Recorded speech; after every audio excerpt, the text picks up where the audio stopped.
Пра такія запоўненыя цэхі і працоўную атмасферу ў апошнія гады тут толькі марылі. У 2018 годзе гомельскі завод металаканструкцый прызналі неплацежаздольным. Перад крэдыторамі і дзяржаваю стала дылема ліквідаваць вытворчасць або пачаць працяглы працэс аздараўлення. Рашэнне эканамічнага суда в области было адназначным – санацыя. Прадпрыемства вырашылі не спісваць з рахункаў, выбраўшы шлях складанай, але неабходнай рэабілітацыі. На сегодняшний день санация, скажем так, на финишной прямой. Предприятие полностью загружено. Более 33 контрактов заключено на данный год. Средняя заработная плата составляет 2,5 тысячи белорусских рублей. У данного предприятия перспективы есть, когда он выйдет с санации банкротства. Лічбы справаздачы, графікі пагашэння даўгоў – гэта толькі юрыдычная абалонка. Гісторыя выратавання гомельскага завода металаканструкцый не толькі на паперы, яна ў людзях. Галоўны вынік санацыі – захаваны калектыў. Сергей Дронченко – адзін з тых, каго тут называюць падмуркам калектыву. Стаж вылічваецца дзесяцігоддзямі. Мужчына прызнаецца, у самыя складаныя часы думак звольніцца не было. Адданасць справе мацней за любыя перашкоды.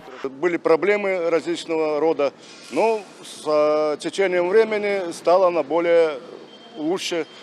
Коллектив возрос, считай, половину.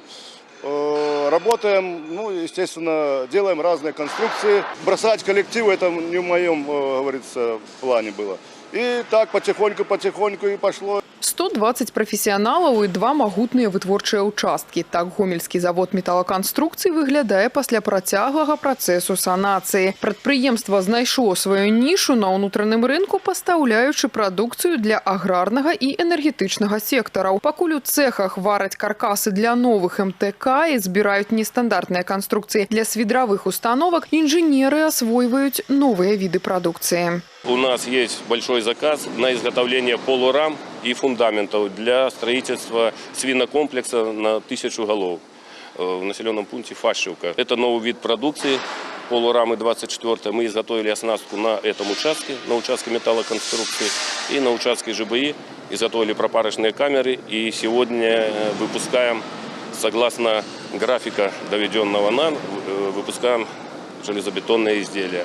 Фінансавае аздараўленне – гэта не проста план на паперы, а рэальны прыбытак, які завод стабільна атрымлівае з пачатку санацыі. Магутны рывок адбыўся ў пачатку 2026-го, калі параўноўваць з аналагічным перыядам мінулага года, тэмп росту выручкі ад рэалізацыі прадукцыі звыш 135%. Санация предполагает защитный механизм, именно мораторий на расчеты с кредиторами, и дает передышку предприятию. В настоящий момент готовится распоряжение главы государства о трансформации данного предприятия в иную форму собственности.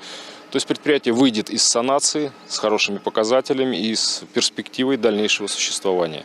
Прыклад гомельскага завода металаканструкцый – эталон эфектыўнага антыкрызіснага ўпраўлення. Вопыт даказаў, замест ліквідацыі і страты магутнасцей можна выбраць шлях стварэння. Рашэнні эканамічнага суда і намаганні калектыву поўнасцю апраўдаліся. Завод не проста захавалі на плаву, яго вярнулі ў строй як моцную і незалежную частку беларускай прамысловасці. Тацяна Пімёнкава, Валерый Гапанько, тэлерадыёкампанія «Гомель».